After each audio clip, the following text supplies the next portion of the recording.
L'Alliance africaine pour le commerce électronique est une organisation qui regroupe l'ensemble des guichets uniques d'Afrique.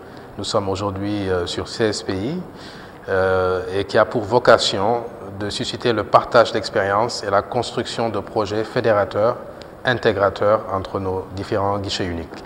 Nous existons depuis 2009, nous en sommes à notre 7e année et nous avons conduit aujourd'hui plusieurs projets concrets de mise en œuvre de l'interopérabilité et de l'intégration des guichets uniques. Je voudrais citer un exemple, le certificat d'origine qui est échangé entre le Sénégal et la Côte d'Ivoire dans le cadre d'un projet pilote sous forme de documents électroniques. Donc aujourd'hui, ce que nous voulons, c'est que les guichets uniques ne soient pas juste des instruments nationaux, mais soient également des instruments d'intégration régionale, commerciale. Et que l'Afrique, qui est un continent qui compte beaucoup de guichets uniques, parce qu'il faut savoir que les guichets uniques électroniques n'existent pas en Europe, n'existent pas en Amérique du Nord, non pas qu'ils n'en aient pas besoin, mais qu'il leur est très difficile, avec leur héritage organisationnel, de pouvoir aller vers cette formule. Alors que dans le continent asiatique et africain, les guichets uniques se sont beaucoup développés parce qu'il n'y avait pas d'héritage d'organisation. Donc c'est facile de construire sur un vide, et c'est ce que nous avons fait dans la région africaine.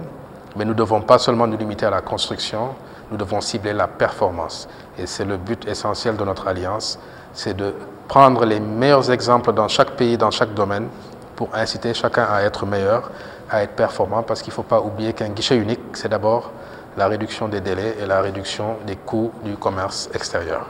Très bien.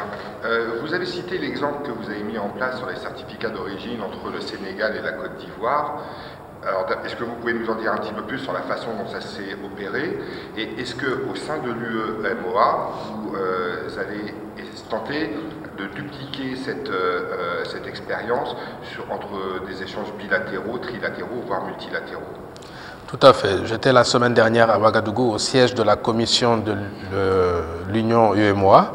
Et l'Union UEMOA a adopté ce projet pilote et va l'étendre aux 8 États membres de la région. Ça veut dire que si vous êtes un importateur du Mali, d'un produit sénégalais, originaire Sénégal, vous allez faire votre demande de certificat d'origine de façon électronique, vous allez recevoir votre certificat d'origine de façon électronique et vous allez envoyer à votre partenaire ce certificat électronique signé électroniquement et reconnu internationalement, de sorte à ce que l'administration douanière du pays qui reçoit puisse utiliser toujours avec la même continuité informatique. Donc c'est ça le périmètre du projet. La phase pilote ne concernait que le Sénégal et la Côte d'Ivoire pour montrer que c'est possible. Cette phase pilote est achevée.